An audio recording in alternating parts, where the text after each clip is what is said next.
Balik lagi di channel Garasi Wijaya. Kali ini gue mau bahas tentang modifikasi Vespa. Yoi. Jadi ada beberapa tipe atau jenis modifikasi Vespa, baik itu untuk klasik maupun untuk modern. Kita bahas dulu deh yang klasik ya, karena klasik ini jauh lebih banyak ketimbang yang modern. Yang klasik ini yang paling sering kita lihat sih, itu tipikal yang clean sih, bersih. Bersihnya ini seperti pabrikan. Mereka restorasi ulang kayak awalnya beli baru gitu. Selayaknya awal keluar dari pabrik Vespanya. Nah, dari ini pun juga ada tire-nya atau ada tingkatannya. Tire 1, tire 2, tire 3. Itu pasti ada. Kita bahas dulu yang paling enak deh, tire 1. Tire 1 ini biasanya isinya legend-legend, orang-orang lama, orang-orang yang pasti banyak duit sih sebenarnya. Gitu loh, sultannya Vespa lah ibaratnya gitu ya. Karena biasanya mereka ini sebisa mungkin part yang terpasang di dalam Vespanya, luar, dalam, itu adalah part yang memang masih bawaan pabriknya. Misalkan Vespanya tahun 62, dari tahun 62 yang nempel di situ memang gitu. Dan biasanya Vespa-Vespa ini ya jarang keluar pasti. Kenapa? Karena untuk menghindari hal-hal yang harus diganti. Karena kalaupun dia mau ganti, itu pasti dia mau ganti sama yang copotan orian pabrik juga, yang udah nempel di Vespa itu lama. Tuh. Kalaupun mau beli yang baru, mereka tuh carinya yang NOS atau new old stock. Bener-bener stok baru tapi diproduksi lama banget. Itu. Dan itu harganya bisa 3 atau 4 kali lipat dari harga aftermarket. Mereka juga menghindari untuk merek-merek yang aftermarket gitu biasanya ya, karena mereka mau pakai merek-merek yang dipakai oleh Vespa, vendor-vendor yang dipakai oleh Vespa ketika memproduksi Vespa ini di tahun segitu. Tuh.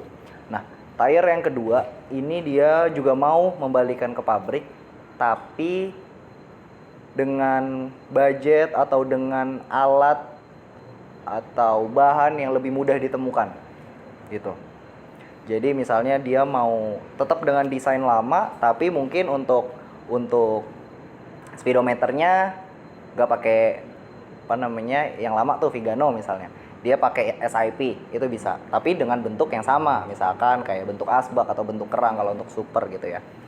Nah, terus biasanya juga dia ngerubah misalnya kayak shock breaker itu tetap pakai dan motor, tapi nggak usah nos amat, tapi baru gitu loh. Dia mengembalikan seperti pabrikan, tapi dengan part-part yang lebih mudah ditemukan dan lebih mudah dijangkau, lebih affordable harganya. Ini untuk yang tire 2. Tapi tetap dengan patokan-patokan, oh Vespa gue waktu keluar dari pabrikan tuh seperti ini loh gitu. Nah, untuk yang tire 3 ini biasanya untuk yang entry level, termasuk juga gue waktu awal-awal kayak gitu kok. Gue memang suka banget, pengen banget merestorasi ulang kayak di pabrikan dengan budget yang seminimal mungkin. Jadi gue ya pastilah ada beli-beli yang KW, yang substitusinya lah, itu pasti ada karena untuk meminimalisir cost-nya. Dan itu juga nggak masalah kok, bukan berarti lu pakai KW gimana. No, setiap Vespa itu memiliki ciri khasnya masing-masing. Semua Vespa itu tergantung dari penggunanya. Benar-benar Vespa A, Vespa B itu pasti beda, meskipun sama-sama VBB misal atau sama-sama super, itu pasti akan berbeda karena setiap pengendara punya settingannya masing-masing gitu. Dan itu nggak bisa disalahkan dan nggak bisa disamaratakan gitu. Terus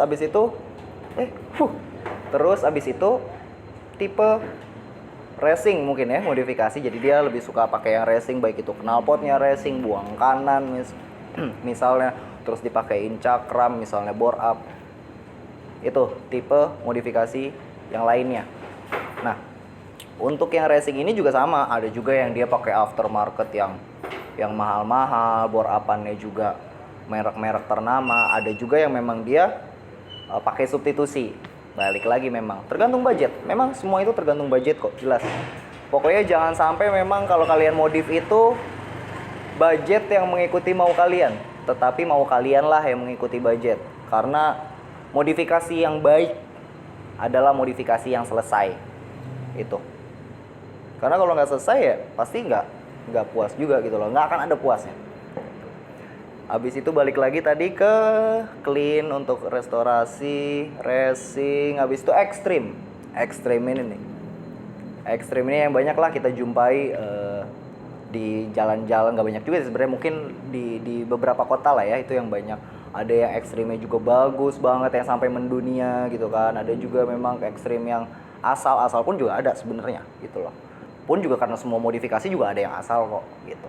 Tapi balik lagi, meskipun mau asal mau kayak apapun itu tetap Vespa, dan mereka juga bagian dari Vespa gitu loh. Mereka juga sama kok, ketika mereka bermasalah haruslah kita bantu, itulah haruslah kita sapa juga, itu sama semuanya. Kalau untuk klasik paling itu sih tipe-tipenya, mungkin kalau kalian ada tambahan bisa tuh tambahin di kolom komentar.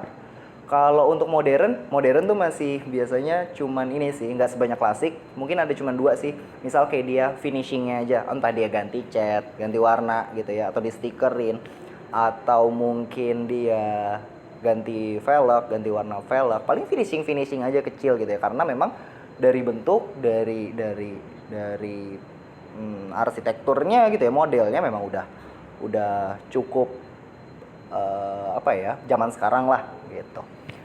Paling kalau yang agak membedakan lagi, yang agak lebih tingginya, yang paling banyak juga sih kalau di Jakarta nih biasanya tuh kalau modern itu racing sih, racing ganti knalpot, terus abis itu bore up mesin, cakramnya lah diganti atau apapun itu ya, itu yang paling banyak.